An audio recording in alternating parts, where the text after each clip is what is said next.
thank you for joining us at The New American. I'm Bill Jasper, and it's my pleasure to have with us today a very important guest, Professor Carlos Casanova. He's going to give us an update on the very important elections that happened in Chile this last Sunday on December 19th. He wrote an article for us that appeared on December 17th in The New American Online, High Stakes Vote in Chile's December 19 election. Professor Casanova, thank you for joining us today. Thank you. Thank you for inviting me. Yeah. So you are in Santiago, Chile. You are a professor at the Pontifical University in Chile. You have taught at a number of universities in the United States, Venezuela, and in Chile. You're a professor of law and political science. You're very intimately involved in all of the things going on there right now. First, tell us why this election is so important in Chile and how it affects all of Latin America. Well, it was very important because of this election depended whether Chile was going to follow the path of revolution or recover democracy, let's say, the republic. Because Jose Antonio Caz was one of the candidates and the other is Gabriel Boric. Gabriel Boric is a communist. He's not a member of the Communist Party, but his ideology is communist. While Jose Antonio Caz is a Catholic man, a Republican, he wanted to bring order to Chile, etc. Well, so Boric is also behind the Constituent Convention, which is a kind of Congress that is writing a constitution for Chile, a new constitution that has to be submitted to referendum. But that convention has declared itself to be an ordinary constituent power. And that means that they think they are above all other state powers and they can dissolve all those powers, like the Constitutional Court, the Supreme Court, the Congress, etc. They think they have that power, and they declare that. That was a rebellion against the Constitution, and nobody in Chile was able to stop them. But they didn't go ahead to make those decisions because they were afraid of what could happen in the election. So, because Gabriel Boric won the election, I suspect that this coming year we will see the convention doing all that I just mentioned. They will completely change the face of Chile. Not immediately, because they need time to consolidate their power and see how things are moving, but during the year, I think they will act. And so, that will, tell me. Mm-hmm. So Gabriel Boric is the president-elect. He will come in March, correct? In March, he would take office? In the beginning of March, yes. And so very few people in the United States are aware of just who Gabriel Boric is, what his background is, what his beliefs are. But I think it's very telling for those who aren't aware to see who it is that has enthusiastically endorsed him and supported him. And so if we look around the world, both before and after the election, we see all of the leading communist, socialist, ultra-leftists around the world elected and former elected office people like Maduro, the dictator in Venezuela, your home country, or Gabriel Bachelet, former president of Chile, and many others endorsing and enthusiastically praising Ocasio-Cortez. As well as Radio Havana, and so he's of that ilk. Can you tell us a little bit more about him? Yes, he is a student leader. So he was a student leader in 2011, 2012. He was behind the revolutionary movement that the students pushed at that time that ended up putting an end to university autonomy in Chile, putting an end also to subsidized schools, which is something similar to the charter schools of the United States. Well, and then he has support. Then he became a congressman, a representative, and he has supported the terrorist movements in the Araucanía in the south of Chile. He is, for example, in favor of pardoning all the criminals of the 2019 revolutionary movement, where they like burned supermarkets and killed people. And well, he was for pardoning all of them. He wants, for example, to expropriate all the funds for pensions, which in Chile are private, etc. He really is a very, I think, a very dangerous revolutionary, very violent. He's in favor of all violent movements. He, for example, is friends with the assassin who killed Jaime Guzmán Errázuriz in 1991, the only senator who has been killed during the democratic time in Chile since 1991 precisely. So he is a revolutionary, and he's ready to commit to extreme violence, and he supports extreme violence. Yeah. So let me read what The Guardian, which is the socialist left-wing UK newspaper of note, The Guardian's headline says, Gabriel Boric's triumph puts wind in the sails of Latin America's resurgent left. And then the very first sentence the article opens with, quote, at age 14, Gabriel Boric, the great-grandson of a Croatian migrant and avid reader of Marx and Hegel, formed a citywide student union in the Chilean city of Punta Arenas. At 21, and by then a law student, he led a campus sit-in for 44 days in Santiago, Chile's capital, to oust a senior professor, end quote. It goes on, and approvingly, of course. So yes, he is like a former president that we had here in the United States, has been a community organizer and leftist virtually all of his life. In fact, so he has been a professional revolutionary activist since his early days. Yes, and you can see that when like after the election, which was on Sunday, already yesterday, there was a lot of invasions of real estate property. Like a lot of people enter buildings and houses. They say they are empty, so I have the right to take this for myself. And last night, in one lake in the south, Lanahue, the communists burned 30 houses, I think, some of them with people inside. So things are going to get very violent in Chile. Of course, in the beginning of the government, they are going to appear as if they care a lot about the people. They already say they are going to raise the minimum salary. They are going to establish a minimum pension for everybody. They are going to reduce the labor, like time, the time people work during the week.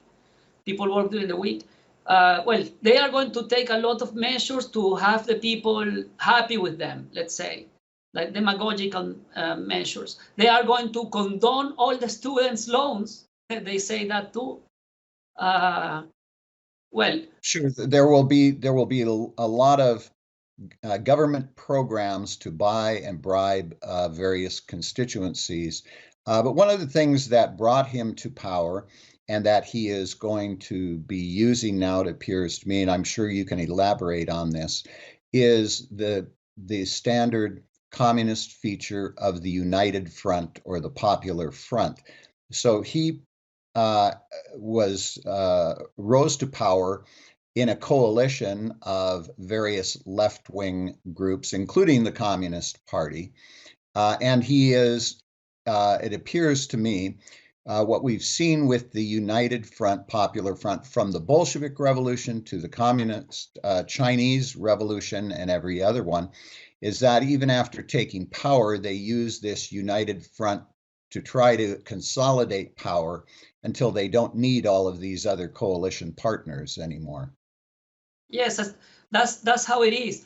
And so the communists are behind him. The Communist Party is behind him. I have no doubt about that.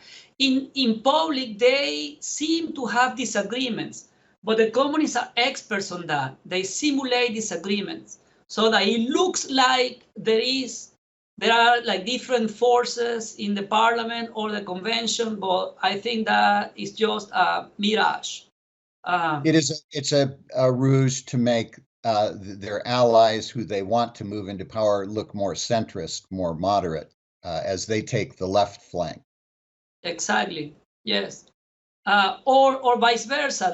They have some people who are apparently more to the left, so they appear as centrist, and that's what for this election Boric did. The pre-candidate of the Communist Party had a very violent discourse, and Boric had a mild discourse, so he appeared as the centrist against the communist pre-candidate. So yeah, that's clear. Yeah. Chile, for the American audience that is not quite familiar with Chile today, is give us a little bit of background of its importance right now, because it is, from my understanding, it is the most prosperous of the Latin American countries. There is the greatest social and economic mobility and prosperity and upward mobility potential, whatnot, and it has the highest GDP or individual per capita income. So what does this portend for not only Chile, but for Latin America? Well, Latin America is in a very bad shape right now, because the first place after Cuba in this new wave of revolution that fell was Venezuela. And Venezuela was a very strategic place. It was at the time much richer than Chile, really, but now it's very poor. So you are right. In spite of having the world's largest oil reserves and being flush with oil.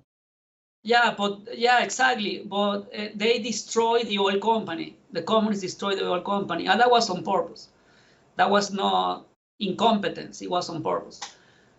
Well, so after the fall of Venezuela, many other countries have fallen, including Argentina, Bolivia, Peru recently, Nicaragua before. So there are many countries that are now controlled by the communists. And behind them, you have China and Russia. We shouldn't forget that. China is now the main investor in Chile. They own the electric company, many of the electric companies. They own the trains, many highways. They are going to own now, I think, the civil registry. I don't know if that was stopped in the end or not. So China is behind the movement in Chile. We shouldn't forget that. Yeah, and as you say, until 2014, Chile was the most prosperous country in the region at that moment. And also Chile is very close to the United States. Like, Chileans look up to the United States. And they are very much connected with the Democratic Party. I was telling you the other day privately that the media here are owned by CNN. Like, there is a television channel called CNN, but there is also Chilevisión, which is owned by CNN. The newspapers are connected to the New York Times. So there is a strong connection between Chile and the United States. So I think the fall of Chile is a kind of experiment. I think Chile is an experimental ground for the United States. Actually, if you compare the revolutionary movement of 2019 in Chile with the revolutionary movement of 2020 in the United States, you find a strong similarity. You have to change some terms, because in Chile we don't have an African American population, so here the discourse is indigenous. But if you change what needs to be changed, it's extremely similar. It was an anti-police movement, anti-order movement. It had the same flags and the same causes. It was very similar. So I think Chile is an experimental ground. And I think what they are doing here, they want to do there in the United States. One of the things I think they will try to do in the United States at some point is a constitutional reform too. I think that it might look crazy right now, but I think that's where they are moving. Well, I think we're going to have you back on just to talk about that, because you've hit on a very important point. Because right now, in the United States, going on for the past several years, in fact, for the past decade, there has been a movement led primarily by misled conservatives to bring about a constitutional convention, which they say, which we oppose and have opposed, but the proponents say that we would use it to rein in all these big government socialist Marxist programs. We say, no, that is a trap. If you get involved in that, we will see all of our Constitution eviscerated and our constitutionally protected rights and governance and sovereignty destroyed. And I think what you are already experiencing there in Chile, you're right on the mark in terms of it being a testing ground and something that we should be watching very closely because we are facing that here in the United States now with the Conference of the States and the move for a constitutional convention. I think so. And I also think it's a parenthesis, but I also think that Venezuela was an important testing ground for the United States because we were a federation too. So in the beginning, the communists had much difficulty with the governors and the local police and etc. So it was very hard for them to take complete control of the country because of that. So there are lessons that one could learn in seeing what's happening now in Chile and also what happened in Venezuela in 2000, more or less. Yeah. Well, Professor, we're going to have you back. We've run out of time here, yes. But this is Professor Carlos Casanova of Santiago, Chile, the Pontifical University there. Dr. Casanova, thank you so much. We'll look forward to having you back soon. And please check out his article, High Stakes Vote in Chile's December 19 election, now on the New American website. We will be having a follow-up article by him in the next couple of days on an evaluation of that and hopefully a whole series on that. Again, thank you very much.